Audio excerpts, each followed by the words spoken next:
Ouça a Antena Zero no seu smartphone ou no seu tablet.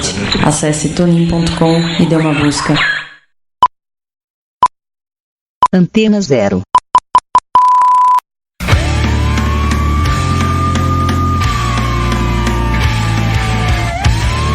A Rádio Antena Zero apresenta Desobediência Sonora.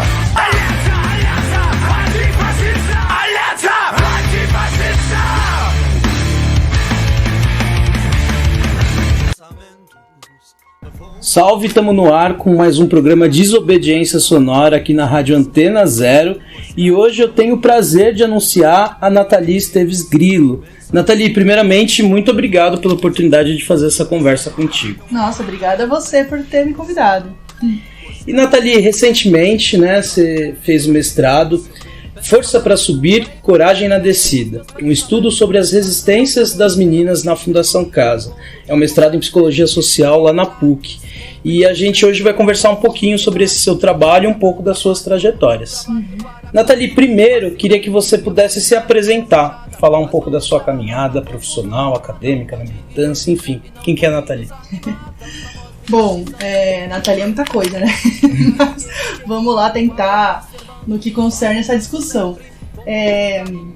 Eu trabalho com medidas socioeducativas e, na verdade, garantia de direitos das crianças e adolescentes já há mais de 10 anos. Desde o meio da faculdade já é um tema que me interessava, ingressei isso nos estágios e por aí foi indo. E aí, em 2012, eu já tinha trabalhado um pouco nos estágios com medida aberta.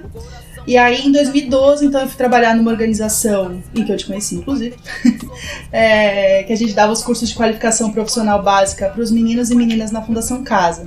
E aí, eu comecei a perceber que existiam meninas nesse espaço. E que toda vez que a gente se referia ao público que a gente atendia, a gente falava os meninos, os meninos, os meninos. E claro que eles são a esmagadora maioria, né, são 95%, mas ainda assim eu comecei a pensar que poderia estar assim, a gente não conseguir nomear as meninas e falar das meninas, poderia estar escondendo uma dificuldade de a gente entender de fato o que era a medida, porque elas existiam e traziam outras complexidades, né. Aí fiquei com essa pulga atrás da orelha, aí fui fazer uma especialização na FESP, em Psicossociologia da Juventude e Políticas Públicas, em que ainda de uma maneira bastante crua, eu tentei discutir um pouquinho como que o gênero aparecia dentro da medida socioeducativa de internação. Então tinha o lance do avental, né, que a gente era obrigado a usar pela instituição que a gente trabalhava. E aí eu fiquei pensando que nos centros masculinos as mulheres só entravam com avental. Nos centros femininos as mulheres podiam entrar sem avental. E os homens não usavam avental. Então assim, o que isso estava falando, né? Então eu comecei a usar um pouco também do meu corpo para tentar entender como que era o corpo de uma mulher dentro desses espaços. Mas é isso, ainda não tinha leituras feministas, então foi uma exploração mesmo, né, de um caráter bem exploratório. Mas aí já comecei a falar um pouquinho das questões das meninas. Então, que cursos que a gestão escolhia para as meninas de qualificação profissional básica e alguns outros entraves que eu comecei a perceber. E aí eu realmente fui picada por essa curiosidade e aí entro então num outro trabalho já dentro do mestrado na Psicologia Social da PUC, no Núcleo Inana de Pesquisa, que a gente discute sexualidade, gêneros, feminismos, decolonialidade, que a gente chama NIP, né? E aí eu fui trabalhar numa outra instituição, que dá as aulas de música, na Fundação Casa, em que eu era coordenadora de polo do Casa Chiquinha Gonzaga, que é o maior centro no Brasil, na verdade, mas pensando na realidade do estado de São Paulo, o maior centro feminino aqui, centro de internação da Fundação Casa. E aí então foi o meu campo basicamente de pesquisa do mestrado. E aí eu discuti as táticas de resistência das meninas, né, nesse espaço, um pouco tentando entender como que as meninas produzem vida nesse espaço que eu entendo ser de morte. Porque justamente a maneira com que as meninas operam, estão nesse espaço, habitam esse espaço, é muito diferente dos meninos. Até por questões de machismo, sexismo, enfim, várias questões culturais. As meninas elas se organizam, elas resistem de uma maneira bastante para fora. Elas, tanto que os eixos que eu fui discutir são afetos que circulam, materialidades e musicalidades. E os afetos que circulam passam também pela sapataria, né, que é, enfim, como elas se relacionam afetivo ou afetivo sexualmente com outras meninas. Mas também passa pela relação de amizades que elas estabelecem, a relação com os técnicos da medida, em relação até com os funcionários da segurança. E a relação com que elas se expressam naquele espaço. Se elas estão bravas, você vai perceber que elas estão bravas. Se elas estão felizes, elas vão gargalhar e vão subir pra aula rindo. Se elas estão bravas, vão chegar muito pé da vida com você e não vão te dar oi. Então, é uma outra lógica que não é a normal, assim, a cotidiana com os meninos. E aí eu fui percebendo, e na verdade é que eu tô tentando desenvolver no doutorado, porque eu sigo agora um pouco mais afastada, mas ainda bem enfiada no campo da pesquisa, em pesquisas paralelas, grupos de trabalho e outras coisas, e toda essa, né, esse desenlace aí que eu fiz em 5 anos de trabalho, direto mesmo, que justamente a maneira com que essas meninas estão nesses espaços, elas acabam sendo punidas por isso. Aí eu tô tentando pensar no doutorado um pouco, enfim, é uma questão metodológica de como de fato fazer isso, mas é muito comum entre as meninas, no discurso das meninas e até as próprias técnicas com que eu tive já oportunidade, funcionárias e, enfim, todo o contexto ali de Fundação Casa, dizer que as meninas têm medidas mais longas que os meninos. De que, por exemplo, uma menina cai com um namorado, sei lá, ou com o irmão no mesmo BO, e o irmão às vezes volta, visita ela e ela ainda tá ali. Então, o que é isso, né? E assim, paralelamente eu também tenho feito alguns estudos sobre encarceramento de mulheres, e também é um traço que aparece, né? Que mulheres têm penas mais longas. E aí é muito diferente, porque as mulheres já são sentenciadas anteriormente. As meninas, na medida de internação, ela pode ir de 6 meses a 3 anos. Então, não dá pra pensar exatamente da mesma maneira, mas a gente pode pensar alguns elementos que estão por trás disso. E o que eu tenho pensado é um pouco isso, a maneira com que as meninas habitam esse espaço da Fundação Casa é lido por funcionários, e daí eu tô falando todo o sistema que passa, né? Sei lá, desde promotoria, o judiciário mesmo em si, as técnicas da medida, todo mundo, às vezes as técnicas até do próprio fórum, quando é necessário outro tipo de relatório. Tem um olhar criminalizante do que essa mulher, né? E é muito comum essa fala de que as meninas se arrastam mais na medida. E aí eu tô tentando agora entender um pouco o que é esse arrastar nas medidas. Acho que é mais ou menos isso. E Nathalie, nessa sua caminhada no meio fechado, tanto no ensino profissionalizante como no arte cultural, queria que você contasse um pouco o tempo que você ficou, por onde você circulou, por onde você respirou ou não respirou. Enfim, que você contasse um pouco pra gente dessa vivência sua como trabalhadora nas medidas socioeducativas de internação. Tá. Então, nessa primeira ONG que eu trabalhava, eu dava os cursos de qualificação, a gente dava os cursos de qualificação profissional básica, né? E o meu cargo era coordenadora.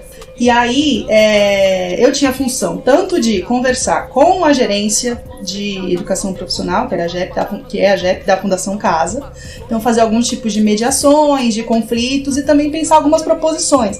A gente fazia algumas reuniões mensais com o pessoal dos centros mesmo, os diretores, encarregada técnica, que na grande maioria é mulher. Tinha essa interface institucional e também tinha toda a interface educacional no sentido de pensar material pedagógico para as aulas, né, a composição das apostilas, enfim, todo o material, a formação dos educadores, e eu estava nos centros pelo menos 2 vezes por semana, pelo menos, às vezes mais, às vezes menos, mas na média acho que 2 ou 3 vezes na semana, acompanhando as aulas dos educadores, né? Então eu estava na Fundação Casa quando os educadores estavam em sala de aula. E acompanhava as aulas e pensava, né, dependendo da abertura que o educador te dava, participava mais ou menos da aula, às vezes como observante, como observadora, às vezes como mais atuante mesmo, dividindo ali essa função de estar como educadora à frente da aula.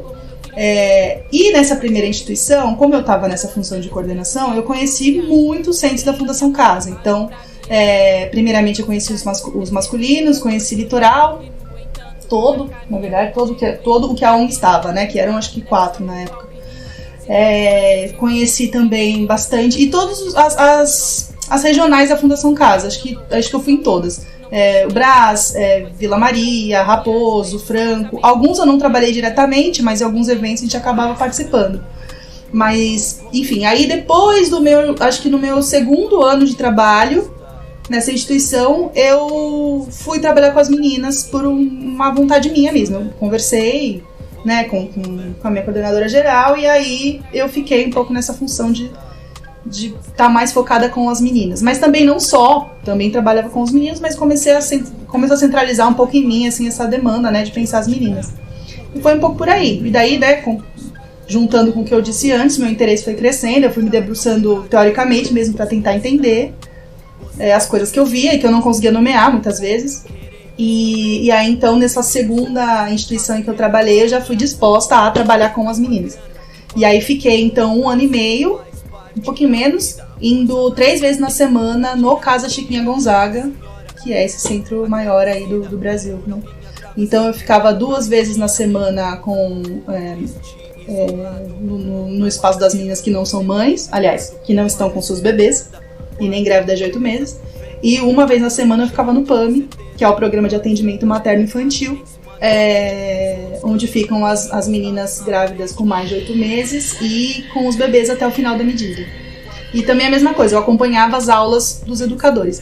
Mas como eu estava todos os dias, eu acabei ficando mais próxima das meninas, criando mais laços com os educadores, e a gente era uma equipe bastante unida, então dava para fazer várias atividades em conjunto, que até compuseram um pouco da minha metodologia de trabalho da pesquisa, né, do mestrado.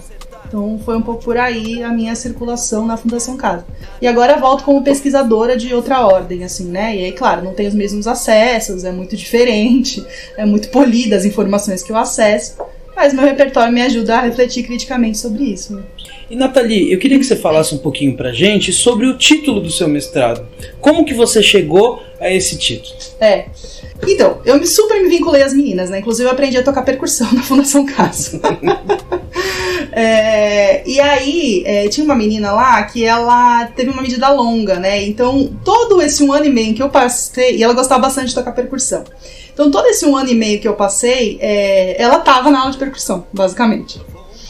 E a gente se vinculou bastante. E uma vez, a gente teve uma atividade que até era para o Musicasa, que é uma atividade que a Gerência de Arte e Cultura da Fundação Casa promove, em parceria com as ONGs que estão, né, no meio da arte e cultura, anualmente. Era uma proposta de discutir protagonismo juvenil.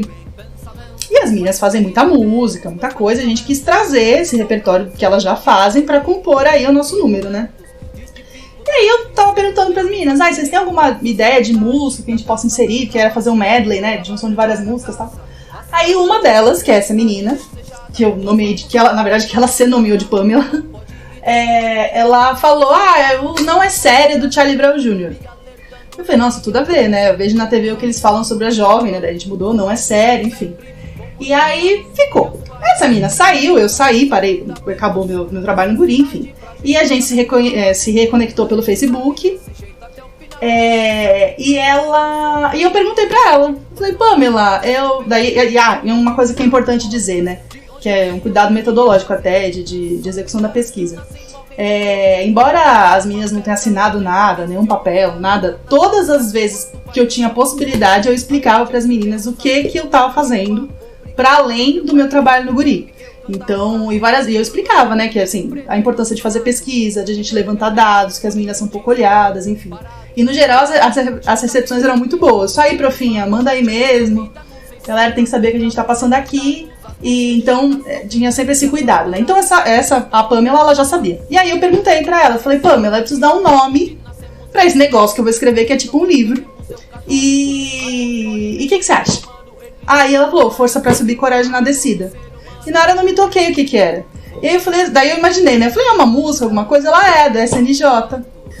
Pensamentos. Aí eu lembrei, eu falei, nossa, tudo a ver com as meninas, enfim, tinha uma relação muito forte, né? Um grupo da periferia de São Paulo, que, enfim, tem uma adesão grande pela molecada e tal. E aí eu fui pesquisar loucamente. E aí eu achei que tinha tudo a ver. Inclusive a Cris, do SNJ, ela, nessa minha pesquisa, ela foi a integrante que ficou mais tempo dentro da... Na verdade, não que ficou mais tempo, se não me engano, mas desde que entrou, nunca saiu. E na época ela tava lançando um disco solo, daí eu comecei a stalkear a mulher, achei que tinha tudo a ver, porque ela se descrevia como... Como é que era mesmo? Uma preta... mulher negra, periférica e mãe, que encontra na música, através de seus versos, um instrumento de político de luta. E como eu tava discutindo um dos eixos como musicalidade, falei, nossa, é isso. Então foi assim, foi a Pamela que nomeou a pesquisa, e aí eu fui pesquisar e vi que tinha tudo a ver, e assinei embaixo e ficou assim. E, Nathalie, no seu trabalho, você traça também um pouco do histórico do encarceramento de jovens no Brasil, né? E a gente sabe que lá desde a década de 20, com o Código de Menores, depois, né, FEBEM, tudo, a gente sabe muito das histórias dos meninos. E isso tá marcado para todo mundo. A gente viu na televisão, a gente tem acesso de alguma forma, né? Agora, das meninas a gente sabe super pouco. É a minoria no número de encarcerados na Fundação Casa, né? Acho que é coisa de 5%, se eu não me engano, né? Mas queria que você contasse um pouco pra gente qual que é esse histórico do encarceramento de mulheres menores de 18 anos na Fundação e no Brasil. Queria que você contasse um pouco pra gente. Então, na pesquisa, eu não tive tempo de super desenvolver e super me debruçar, de fato, para tentar reconstruir essa trajetória que a gente sabe que é a partir dos meninos, como você disse, né? Mas, e, aliás, no doutorado eu quero retomar isso com mais cuidado, assim. Mas, assim, de cara que a gente vê que já tem de fato, muito pouca informação. Então, às vezes a gente tem que pegar, sei lá, E é assim, né? É engraçado que a gente pensa, vamos falar sobre a medida socioeducativa de internação. Mas, no geral, o que está sendo falado é sobre a medida socioeducativa de internação para os meninos. Se for pensar o histórico, se for pensar a execução, se for pensar o conhecimento, se for pensar todo o processo, toda a história, né, da política pública voltada e da legislação, não é neutro, né? É uma perspectiva aí que a leitura feminista nos dá. Então, de fato, é recontar uma história que ignorou uma parte das pessoas, né? Que de fato é uma parte pequena, são 5%, né? E também geral, tanto até no encarceramento como nas medidas socioeducativas, até no Brasil, normalmente gira em torno de 5%. Mas é uma questão, está aumentando os números de mulheres presas. A gente não consegue afirmar com certeza que se está aumentando o número de meninas, porque a gente não tem dados. A gente tem uma pesquisa feita pela Débora Diniz, no ANIS Instituto Bioética, lá no Distrito Federal, mas é no universo de 7 meninas. Só a Chiquinha Gonzaga tem 115, aqui em São Paulo. Então, ela consegue afirmar que sim, que o número tem aumentado. Mas a gente não tem dados suficientes para dizer isso. A gente consegue dizer pelos dados que tem, numa matemática muito doida que de fato nem alcanço muito, que é um indicativo de que as meninas têm sido mais aprisionadas que os meninos. Assim, proporcionalmente, né? Tem aumentado mais. Mas não é algo que a gente consegue de fato confirmar. Então, tudo isso para dizer que é muito importante pesquisadores que queiram fazer isso se debruçar a esse tema. Mas algumas coisas que eu fui percebendo é que até a professora Vera Malaguti, ela vai fazer uma discussão e eu acho que é central a gente pensar isso, assim. Se o corpo da mulher negra serviu de nutriz para os filhos das mulheres brancas, o que foi feito dos filhos das mulheres negras? E a gente sabe mais ou menos a resposta, que habitaram sempre as rodas dos expostos, os orfanatos e, né, no caminhar da história e vários outros mecanismos de controle social. Então, é legal partir desse lugar, porque a gente já está falando de mulheres, né? O que foi feito dos filhos dessas mulheres? Então, eu tentei construir uma resposta disso, só que pensando que foi feito das filhas, né? Especificamente dessas mulheres. E aí tem uma prática muito comum, que foi muito comum, que até está nessa bibliografia da professora Vera Malaguti, que era tratar as meninas à soldada, que era as meninas serem agenciadas mesmo, assim, na política de Estado, em famílias de posses. E basicamente, não está muito escrito na lei, mas basicamente as meninas eram empregadas domésticas, e sabe-se lá mais em que condições viviam. E, teoricamente, essa família colocava um certo dinheiro lá, sei lá eu onde, num banco, não sei, num lugar lá da época. E teoricamente, essa menina poderia ter acesso a esse dinheiro depois que fizesse 18 anos. Acontece que era muito comum pelos registros, pela pesquisa que a professora a professora Vera Malaguti fez, que essas meninas até preferiam ficar nos orfanatos do que tá na casa dessas pessoas. Então a gente já consegue imaginar, né, num Brasil escravocrata, recém a abolição da escravidão, com mais de 300 anos de escravidão, o que acontecia, né? A gente sabe que a política de embranquecimento do Brasil é uma política de estupro de mulheres negras. Então, como que meninas negras estarem nesses espaços, né? E então também é uma questão que a gente precisa olhar, porque não passa muito diferente de como que se deu a história com os meninos, né? E aí depois, caminhando já na época, já na FUNABEM, já próximo aos anos 70, tinha um espaço das meninas muito voltados a serem boas mulheres. E o que é ser boa mulher? Meninas prioritariamente negras. Era criar uma boa mão de obra para cuidado de casa, né?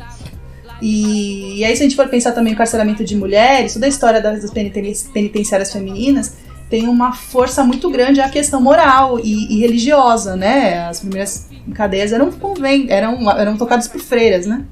Então essa coisa convento e cadeia também meio que anda junto, né? Também a gente precisa entender um pouco quanto que isso também não passa pela política às crianças, no caso às adolescentes, né, no Brasil. Então assim, são alguns pontos que a gente foi levantando. Já na época da ditadura, daí a gente me parece que a gente tem menos ainda informação. A gente tem alguns livros, né, da Sandra Mara Hezer, que agora, na verdade, Anderson Mara Hezer, né? Esmeralda, porque eu não dancei. A gente tem alguns indicativos na literatura, assim, de como que era esse dia a dia, mas de fato a gente não tem muita informação. Mas é o que eu falei, de fato eu não me debrucei sobre isso. Então, por favor, colegas, façam esse trabalho que eu também pretendo desenvolver no doutorado, porque é muito importante a gente entender o que aconteceu pra gente entender como que a gente tá agora, né? Sim. E de fato o Anderson e a Esmeralda são boas referências para os anos 80 de como que era a dinâmica da Vila Maria, principalmente, que era o local que tinha, né? Exatamente.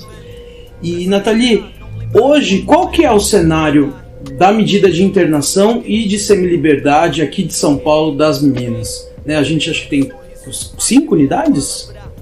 A gente tem de internação, medida de internação mesmo. A gente tem Chiquinha e Taipas, que soma 115 mais 50, umas 165 meninas, mais ou menos, de capacidade, né? Às vezes varia para mais, para menos, mas enfim. Tem a Ruth Pistori, que é o centro de atendimento inicial, a provisória e a Sansão, que eu acho que deve estar mais ou menos umas 50 meninas também. Não tenho precisão do número, porque eu não pesquiso muito a Ruth, mas imagino que seja por aí. A gente tem um centro de semiliberdade no estado. E os outros, a gente tem alguns centros de atendimento inicial, mas que daí não são específicos para as meninas, estão juntos, porque só pode ficar 48 horas, né? Então seria a porta de entrada aí no sistema. Acho que tem uma no litoral, deve ter algumas no interior.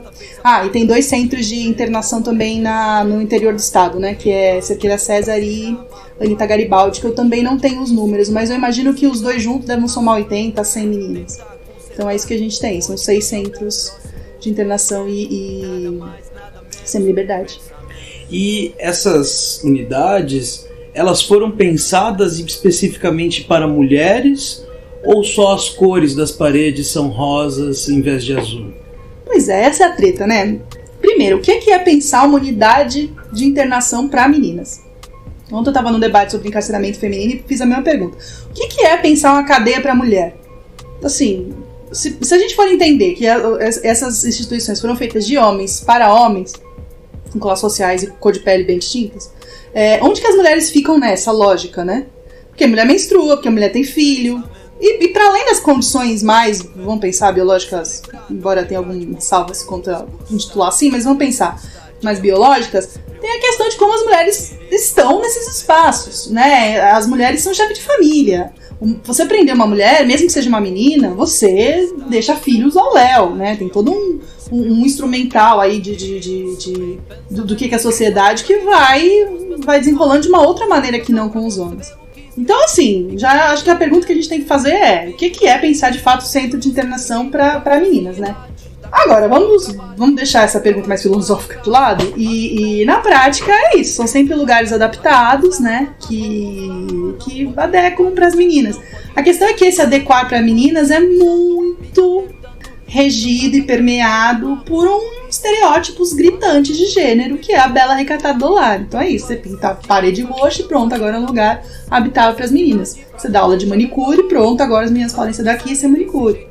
Então, assim, é muito complicado, né? Porque não tem muito como você fugir disso. E, no geral, as adaptações são feitas, são regidas por esse estereótipo de gênero muito rígidos, né? E aí é importante dizer que, assim, cárcere, e entendo Fundação Casa como espaço, é um monumento de gênero. Isso fica muito claro quando a gente pensa pessoas trans. Você não sabe fazer. Simplesmente. Os meninos trans ainda ficam um pouco mais tranquilo. Não, é isso, né? Parece que a gente fica mediando a barbárie, mas assim, eu acho que é um pouco menos horroroso e tensiona um pouco menos, porque você não vai colocar um menino trans num centro masculino porque, enfim, por ele ter uma vagina ele vai estar em risco, né? Basicamente é um pouco essa lógica. Agora, e a menina trans? Se você coloca no centro masculino também, é uma aberração pra ela e ela de fato tá em risco, né? Ela vai ter que ficar separada e tal. Agora, se você coloca uma menina trans também num centro feminino, também é um auê. Porque a gente tá falando de adolescentes, às vezes não tá fazendo hormonoterapia, às vezes ainda é fluida essa questão da identidade de gênero. O cárcere, ele é um espaço de monumento de gênero justamente porque ele separa rigidamente o que é ser mulher e o que é ser homem. Enfim, e aí vira uma confusão e às vezes as meninas trans muito provavelmente ainda não fizeram uma transição completa e ainda nem sabem. Isso quer dizer que elas têm pênis, isso quer dizer que elas ejaculam, e daí você coloca com outras meninas, e aí podem engravidar, e aí a família, e aí o Estado, e aí o que faz, e vira um auê. Então é sempre bom a gente pensar nessa questão também de como isso vai organizando o dia a dia da medida, né? Acho que é meio isso. E Nathalie, voltando um pouco pro seu trabalho, a gente queria que você pudesse comentar aqui pra gente um pouco dos seus referenciais, com que você trabalhou para se embasar, olhando para a Fundação Casa, olhando para o encarceramento de mulheres. Eu parto da criminologia crítica e do abolicionismo penal. Tô com a Angela Davis e não fecho super, e não abro, que é, se a gente quer uma sociedade, se a gente já entendeu que a escravidão não rolou, que não foi um negócio legal, né? A gente não pode ser coerente com o cárcere hoje em dia, porque a gente entende que é uma continuação. Então, assim, eu sempre levo essa discussão. Quem tem um compromisso antirracista não pode ser coerente com o espaço de cárcere, né? Claro que não é uma discussão fácil, ainda mais nos tempos de hoje. É difícil, daí, né, sempre tem o que se faz com isso, como que se organiza a política, é sempre uma questão. Mas é isso também, se você for pensar no começo do século XVII, também não era uma possibilidade a abolição da escravidão, né? E hoje em dia a gente olha pra isso e fala, oi? Então a gente é utópico, mas também tô com o Galeano e não abro, que a utopia serve pra gente poder caminhar, né? Então, parte da criminologia crítica feminista, sendo guiada pela perspectiva do abolicionismo penal, de entender que o espaço de cárcere não pode mais ser tolerado. E tenho leituras feministas da própria epistemologia feminista mesmo, de compreensão do mundo, né? Então, e da psicologia social. Então a gente não tem neutralidade, né? Esse lance de fazer pesquisa, objeto, sujeito, distanciado, e aí você não se emociona, e não sei o que, coisa de ratinho de laboratório. Não é a minha. Eu tava o tempo inteiro com as meninas. Até uma professora queridíssima na minha qualificação falou: acho que você tá um pouco apaixonada pelas meninas. Eu falei: eu não acho, eu tenho certeza. E é isso que me move, né? E continua me movendo. E tudo bem, isso também é ciência, a gente precisa parar com esse paradigma da neutralidade. E aí a epistemologia feminista, que vai discutir a objetividade e o conhecimento como sendo parcial e situado, que é o único possível de fato ser objetivo, porque os que se dizem objetivos não são, estão pautados toda uma ideologia aí de uma mantenência do status quo. E também a psicologia social crítica, que é muito desenvolvida aqui da Escola de São Paulo até pela PUC, que também vai nessa linha, né, do compromisso ético, político, social e intervencionista da realidade. Então são mais minhas bases, assim. Daí eu li muito várias autoras do feminismo negro, Angela Davis tem como base, eu uso a Patrícia Hill Collins para fazer a discussão de autodefinição e autoavaliação, né, que é uma perspectiva de entender que mulheres produzem cultura, né, e que eu entendo as meninas como seres epistemológicos que produzem cultura, e que são punidas por isso, inclusive. E é um pouco por aí, assim. É isso, né? Também o mestrado é um tempo super curto. Acho que agora no doutorado eu quero me desenrolar mais o feminismo negro latino-americano, brasileiro, que já tem contribuições incríveis, que eu acabei deixando de lado no mestrado, mas que nos dão pistas, assim, muito importantes, né? Lélia Gonçalves, até o próprio Clóvis Moura, e uma galera aí boa, né? Sueli Carneiro, enfim, uma galera. Então foi mais ou menos por aí que eu caminhei. Nathalie, a gente vai fazer uma pequena pausa, daqui a pouco a gente volta.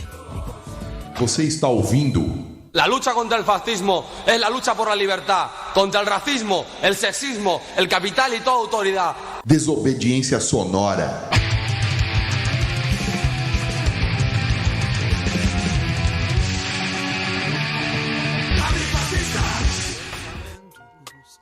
Estamos aqui de volta com o programa Desobediência Sonora na Rádio Antena Zero. E estamos aqui com a Nathalie, conversando um pouco sobre o mestrado dela, falando um pouco sobre o encarceramento, né, internação de menores de 18 anos, de mulheres menores de 18 anos, em São Paulo principalmente. Nathalie, você comentou um pouquinho, mas eu queria que você pudesse falar um pouco mais sobre o trabalho que você realizou na Chiquinha Gonzaga, né? Você falou por cima, mas queria que você contasse pra gente como que foi o seu envolvimento, as saídas, as articulações, como que você se apaixonou por aquelas meninas? Olha, não é muito difícil, né? É porque é isso, você chega, eu começo a dissertação, depois que eu apresento o título, falando isso, assim, quando você entra no centro feminino, já, e ainda mais, assim, eu que vim dos centros masculinos, né? É uma outra dinâmica que se estabelece no primeiro olhar. As meninas te olham, coisa que os meninos não fazem. E é isso, né? O corpo de uma mulher nesse espaço. As meninas te olham, as meninas vêm te abraçar, as meninas vêm falar com você. As meninas são mais espontâneas. As meninas são muito espertas. Sei lá, eu acompanhava as aulas de música, ou até os cursos de qualificação profissional. Nas meninas e nos meninos, meu Deus, né? O que também é uma questão, né? Porque as meninas são obrigadas na sociedade a amadurecer mais rápido, né? A gente também não pode romantizar isso. Mas a questão é que as meninas são muito ligeiras, né? E assim, muito perspicazes, muito rápidas, né? E é apaixonante, assim. E em muitos momentos, por mais que eu venha de outro lugar que não delas, tem a questão da faixa etária, os acessos que tive, enfim. Cor da pele também, da maioria delas. Mas me via muito nas meninas, né? A gente se identifica mesmo, é uma relação forte, assim, que vai se estabelecendo.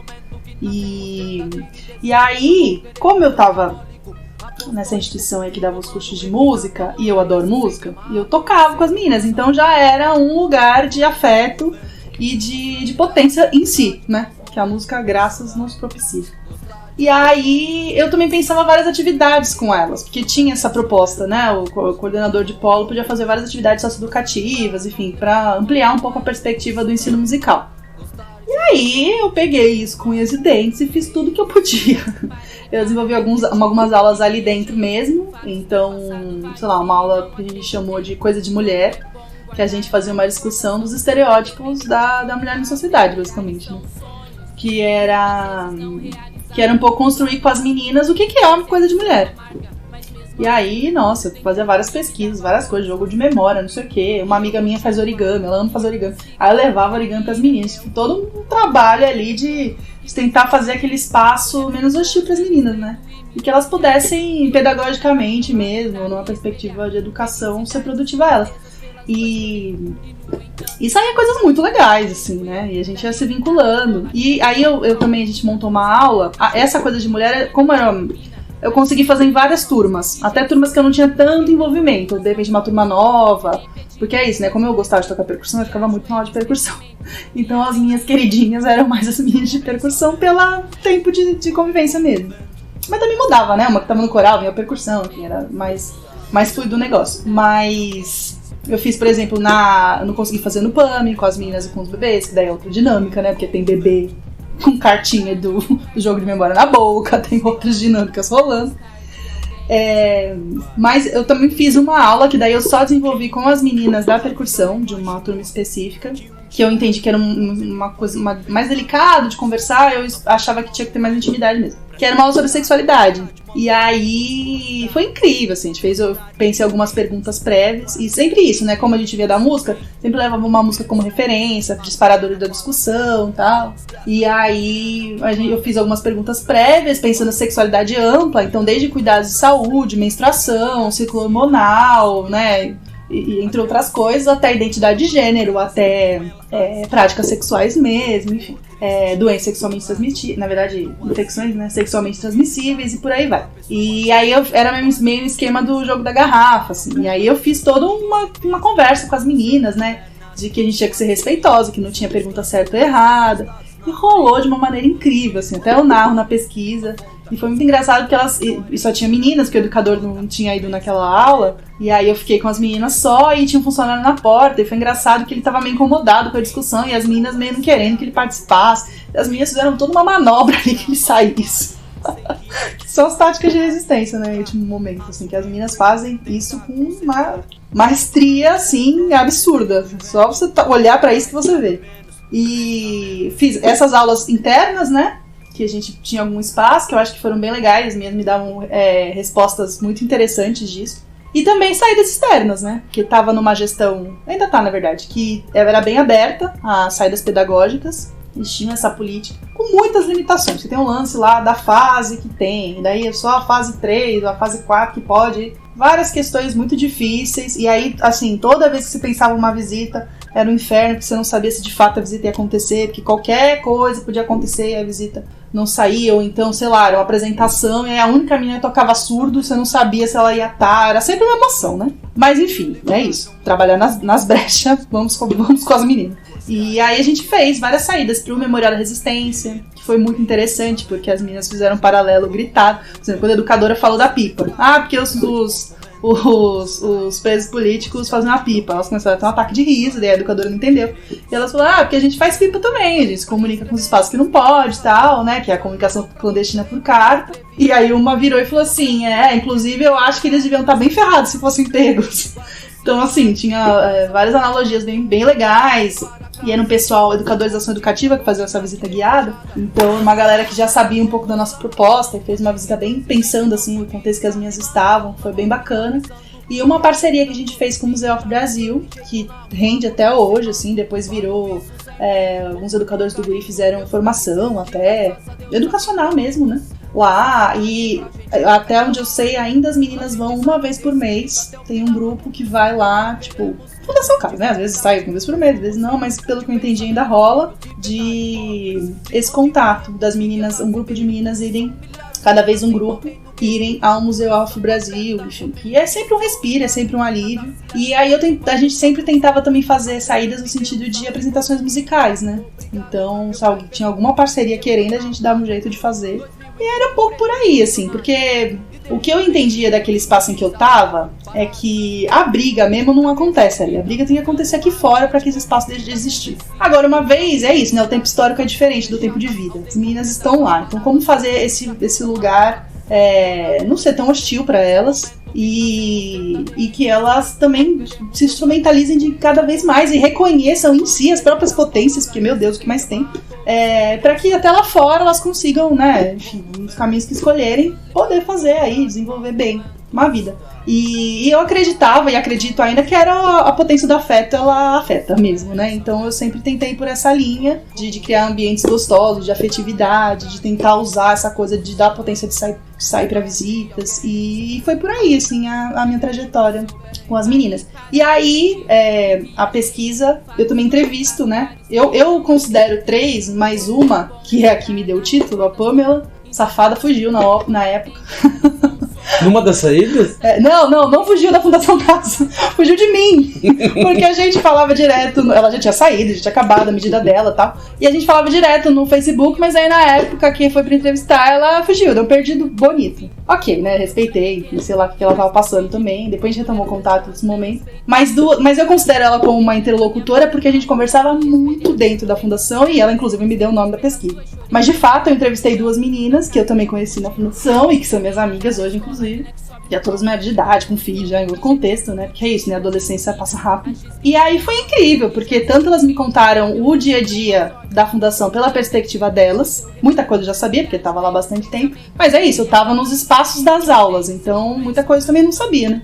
Então elas foram me contando o dia a dia da medida, todas as arbitrariedades e violações que aconteciam. Mas também as farras que elas faziam, como elas produziam vida nesse espaço, que foi meu objetivo específico, né? E também, exatamente, destrinchando um pouco as estratégias, na verdade eu chamo de táticas, pra entender que elas estão no outro espaço hierárquico, né, ali naquele espaço, e que elas iam operando aí pra se organizar. E assim, é sempre, né, pela perspectiva até das leituras feministas, do pensamento feminista, é sempre bom lembrar que as mulheres sempre fizeram isso, né? Historicamente, a gente sabe que as mulheres foram muito mais aprisionadas em manicômios, em hospícios, do que em cadeia.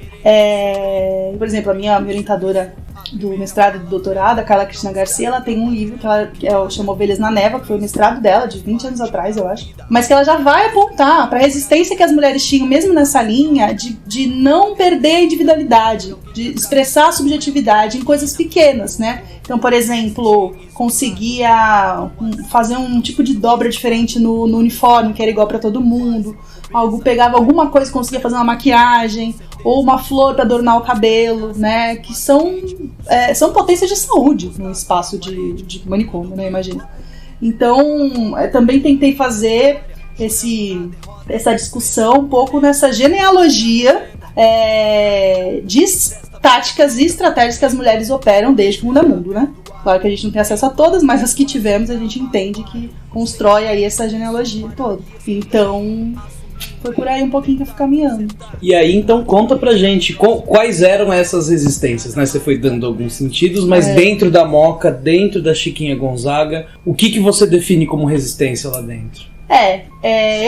Eu parto da visão do Spinoza, né, de entender resistência como potência de ação. Então a resistência ela é diferente da reação.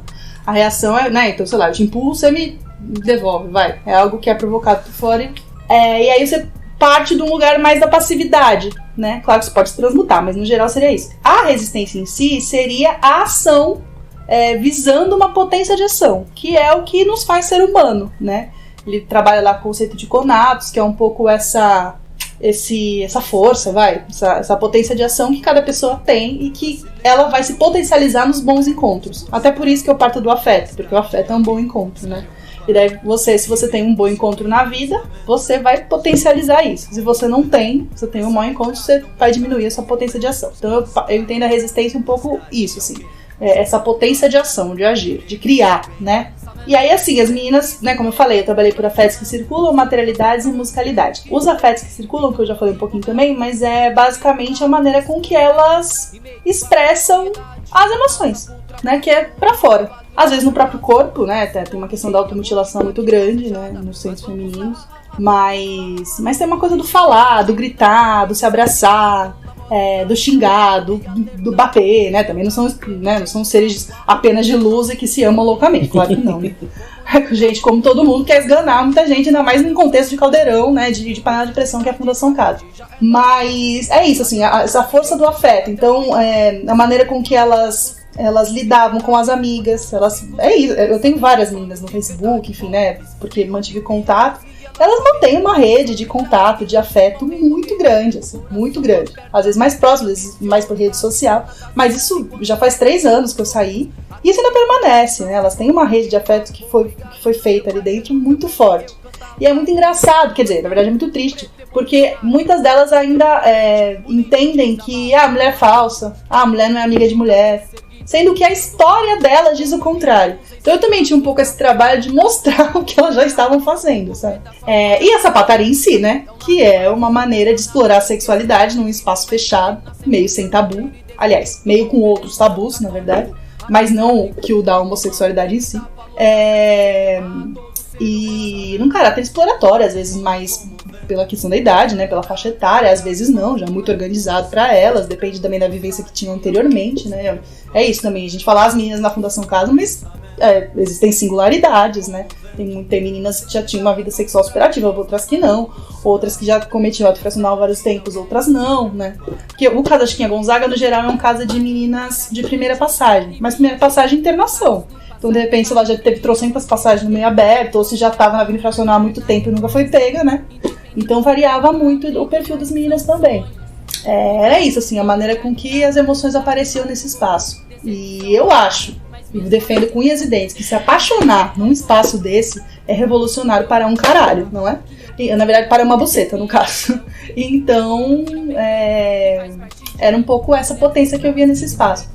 A questão que é uma arbitrariedade, que eu acho que é uma crueldade sem fim, é que como que a questão das relações homoafetivas e ou sexuais são encaradas pela gestão e pelo corpo dos funcionários, né? Porque é muito arbitrário, é proibido, mas não daí depende do funcionário, às vezes as meninas ficam de tranca, que é um negócio que nem era pra existir, e aí vira CAD, que daí vai pro processo e pode atrasar o tempo de medida dela, prolongar o tempo da medida. Então, assim, é muito... Por isso até que eu tô tentando no doutorado desenrolar isso, que como que justamente essas potências de ação, essas táticas de resistências acabam sendo lidas pelos funcionários como se arrastar na medida. E na prática as minhas acabam tendo essas várias outras punições e tendo medidas mais amplas. Os afetos que circulam é mais ou menos isso. Aí também eu me colocava nisso, né? Como que eu me vinculava às meninas. Até conto uma vez que eu entrei mal pra caramba, tinha levado o pé na bunda, tava mal, horrorosa. E eu choro, né? Sou toda pisciana, filha de manjar, desgraça. Aí cheguei toda mal lá, e aí eu tentando fazer, né, de boas. Uma menina sacou, que já me conhecia há um tempo, ela e a senhora não tá bem, né? Daí falou isso, o que aconteceu? Eu comecei a chorar. Aí eu, ai não, tudo bem, isso aqui. Daí a menina, muito ligeira, ela compunha, e era na aula de violão. Ela fez eu sentar de um jeito e organizou, tipo, um forte pra mim, assim, com a cadeira, com uma outra menina, não sei o quê. E ela falou assim, ó, faz o seguinte, chora aí e eu vou ficar tocando minha música aqui que eu sei que a senhora gosta. Na verdade, ela me chama de profinha. Eu sei que a profinha gosta. E aí ninguém vai ver, fica tranquila. Tipo, olha isso, sabe? Isso não é solidariedade, eu não sei o que é. E aí no final ela falou, a senhora tá melhor, né? Ai, olha, chora bastante, mas, sei lá, no dia, 2 dias depois, né, que eu tenho ela de novo, quero ver a senhora bem, com um sorrisão, não sei o que. Eu sei que aqui a gente nunca tem espaço pra chorar sozinha, mas é importante a gente fazer isso, não sei o que. Então é isso, né? O afeto tá em todos os lados, inclusive na relação comigo. E a musicalidade, até porque eu tava nesse trabalho que vinha da música, a gente fez várias atividades muito legais, assim, que explorava essa potência da arte, né, como reflexão, e como aquilo que a gente não tem nome também, né, que faz bem pra alma e ponto, né. E tem o lance delas serem MCs, compositores de funk, de rap, às vezes de samba, de diversas linguagens aí, musicais, né, dentro das possibilidades que tinham, enfim. E aí uma dedicava a música pra outra, e aí uma fazendo uma rodinha, uma puxava um funk no corpo, e aí você sabe pra onde vai, né? Molecada pira. E ela tinha uma coisa de dedicar uma música uma pra outra. E lá no Chiquinho, o espaço 1 não conversa com o espaço 2. E às vezes a menina cai no mesmo BO, uma tá no espaço 1 e no espaço 2. Elas ficam desesperadas e quer conversar com a menina que tá numa parede do lado. E aí gritava, né? Fulana, isso é pra você! E aí, às vezes a mesma coisa, tipo, sei lá, um plantão mais legal, colocava, né, do pessoal do Funça, né, do funcionário socioeducativo, de apoio socioeducativo da segurança, colocava um som e deixava lá o rádio, sei lá. E aí tocava uma música que uma lembrava da outra, e ai, pra minha mãe, chorava. Ai, pra fulano aí do outro lado, pra minha namorada, pro meu namorado. E era um lugar que elas criavam vida, né? Então era um pouco por aí, pela musicalidade. E, inclusive, a Amélia, que é uma das meninas que eu entrevistei, no Musicasa, ela subiu no palco e mandou os rap ao vivo com o cara lá que tava fazendo a apresentação, que é um rapper de 300 anos. E foi uma música dela que a gente colocou no medley, junto com uma outra menina, e aí ele virou e falou assim, não, chama aí, vamos aí. Ela, muito bela e plena, foi, um auditório lotado, com um monte de menino, porque a Chiquinha era o único centro feminino. E, enfim, tem essa não, pegou o microfone e foi, lindamente. E é isso, né? E aí foi engraçado, depois eu perguntei, como é que foi isso, né? Daí ela virou e falou assim, foi ótimo, foi a primeira vez que eu pude falar o que eu queria em, 7 meses. Então, um pouco desses respiros. E a materialidade, que é como outros objetos adquirem outras funções. Então, por exemplo, não tem espelho, né? Lá na fundação. E aí a platinela do pandeiro vira um. Simples assim. Às vezes a gente dava aula na biblioteca e, sei lá, tinha um monte de livro de espanhol que vem com CD-ROM, sabe? Aí um funcionário lá deu uma dormida. Eu vejo a menina se enfiando ali no meio dos livros e, né, vai por curiosidade, quer ver livro, veja, mas assim, foi demorando. Aí eu tô vendo que ela tá pegando vários CDs e colocando no corpo, porque o corpo é meio armário, né? Ela usa muito moletom. E aí eu falei, por que você quer tanto CD? Ela virou e falou assim, a senhora acha que eu vou ver como, minha beleza? Simples assim. E eu falei, tá bom, mas você quer ver quantas belezas, né? Porque tá pegando um monte. Eu falei assim, não, algumas eu dou pra minhas amigas e outras eu troco por sobremesa. Então é isso, né? A linha do moletom, tirava um pedacinho de uma linha do moletom, assim, da costura, né? Fazia a sobrancelha, fazia depilação, como diz uma das minhas entrevistadas, a Silvia em lugares inimagináveis. E é isso, né? Como que vai se produzindo resistência a partir desses lugares. E esse lance do corpo é muito interessante, assim, como o corpo ele era armário, porque tem um lance lá que elas não podem ficar no quarto durante o dia. Então ela sai meio com tudo que elas vão usar no dia. Então elas já separam um tanto de papel higiênico, que é fracionado por elas para render, a pasta de dente, não sei o que, a pasta de dente às vezes era usada com bala, né? E aí era isso, alguma espirrava, do nada do sutiã brotava um pedaço de papel higiênico. Então é isso, como o corpo também, como estratégia de resistência. Também se a gente for pegar historicamente, as mulheres fazem isso. E era um pouco nessa linha aí. E aí, assim, eu sempre tenho um cuidado em dizer, quando eu falo, né, dessas produções de vidas naquele espaço, é que a nossa briga tem que ser para que as meninas usem essa potência de ação aqui fora, né? Elas usam lá dentro, elas sabem fazer isso muito bem. Eu acho que elas só não chapam mais, né, por isso. Mas a nossa briga tem que ser para que elas usem toda essa potência criativa que tem aqui fora, né? Foi meio por aí que eu caminhei. E, Nathalie, pensando nessa sua caminhada e pensando na conjuntura que a gente está, né, nesses tempos bem complicados, como que você vê os próximos passos da medida socioeducativa de internação em São Paulo e no Brasil? Como que você vê as meninas nesse processo? Tem gente que dá como certo a redução da maioridade penal ou o aumento do tempo de internação. Diante, né, da sua experiência como trabalhadora, como pesquisadora, como que você enxerga esse momento? O medo, né? Acho que quem não tá com medo não entendeu, né? Ou é conivente, né? Especificamente nessa... É isso, né, gente? A gente tá num contexto em que o ECA pode ser jogado na latrina, enfim, ditamente, sem pudor nenhum, é isso. O contexto também no Estado nada legal, toda uma perspectiva de privatização de cadeia. E aí ontem no seminário que eu tava, a gente ficou discutindo essa coisa da privatização, pensando penitenciária, né, se passaria ou não aqui em São Paulo. E foi interessante que uma pessoa levantou a mão e falou assim, não, na verdade a minha pergunta é, quando que vai estatizar?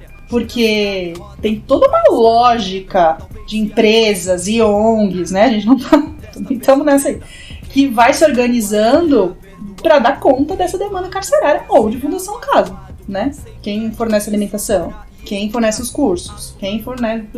por aí vai. Então, assim, a redução da maioridade penal já é uma realidade há muito tempo também, né?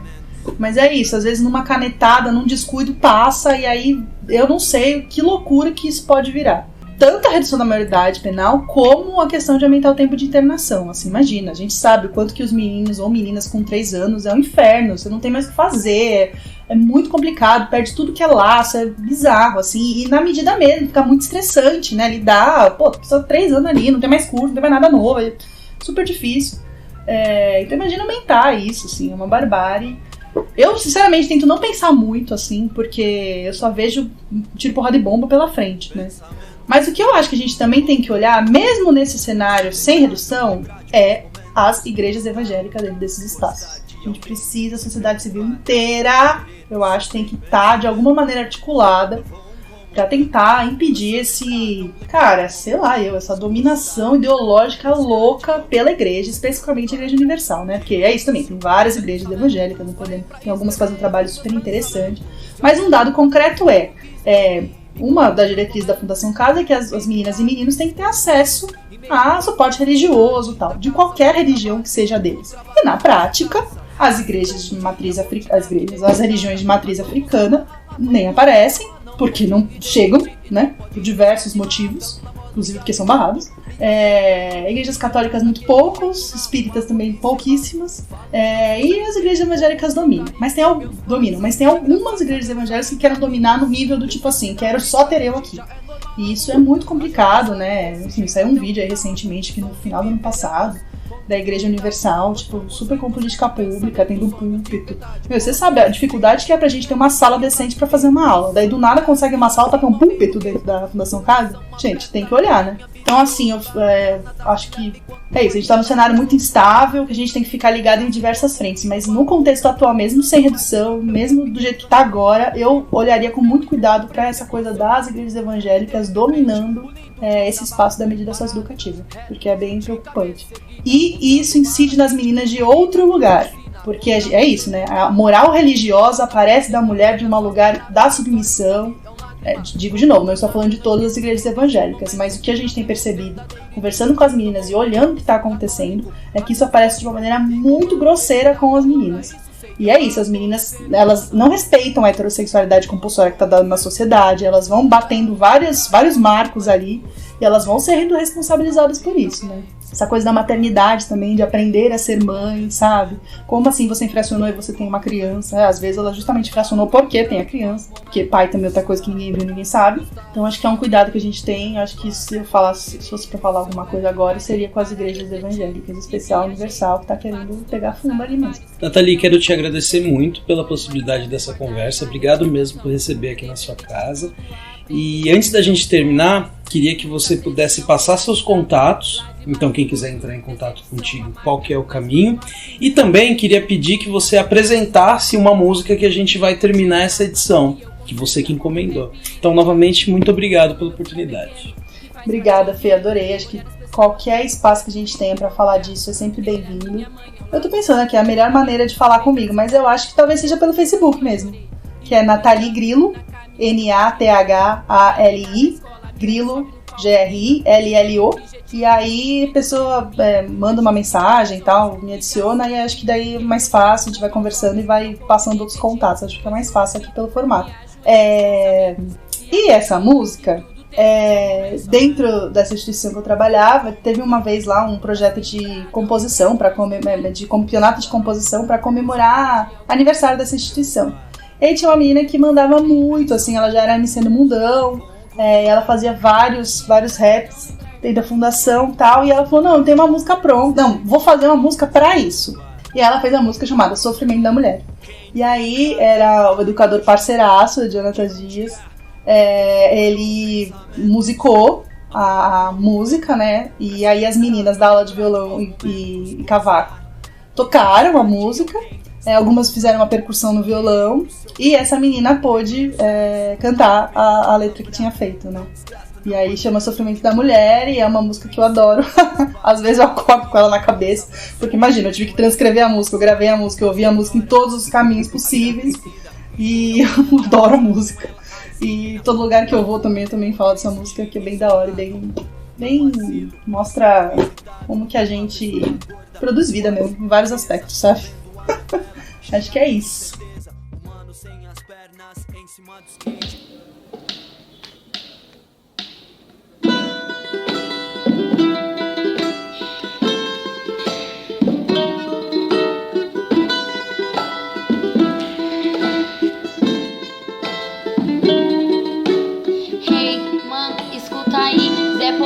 Só critica e pensa em evoluir. Problemas das nossas vidas, brigas e sacanagem. Parado na esquina, no mundo da malandragem.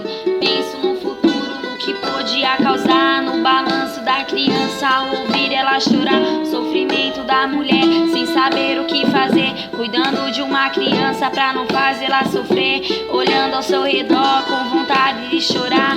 Cansada dos problemas que veio pra atrapalhar. Não desiste de sua fé, pois só pensa em evoluir. Cada dia de vitória, nunca deixa de sorrir. E conquistar, lutar, amar e sonhar. Não desista dos seus sonhos, só precisa acreditar e conquistar. Lutar, amar e sonhar. Recalcados só criticam, mas não vão nos ofuscar e conquistar. Lutar, amar e sonhar. Não desista dos seus sonhos, só precisa acreditar e conquistar.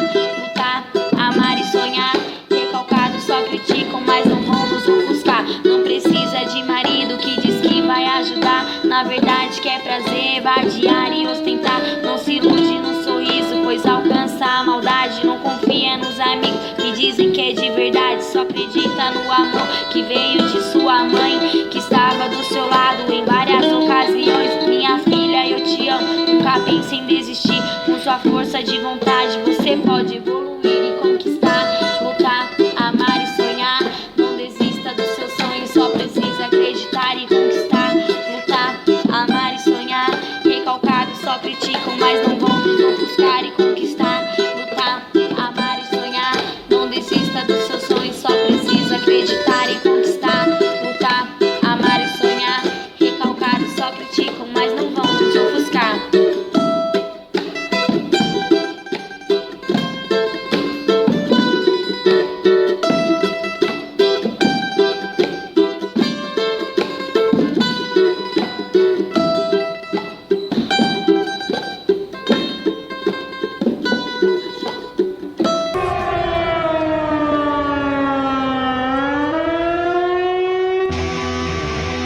Você ouviu pela Antena Zero Desobediência Sonora, produzido e apresentado por Felipe Suna e Fernando Konesuki.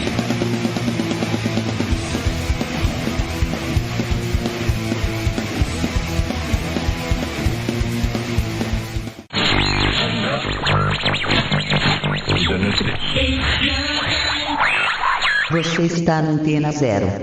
Antena Zero. A rádio que não toca só o que você quer ouvir, mas o que você precisa escutar.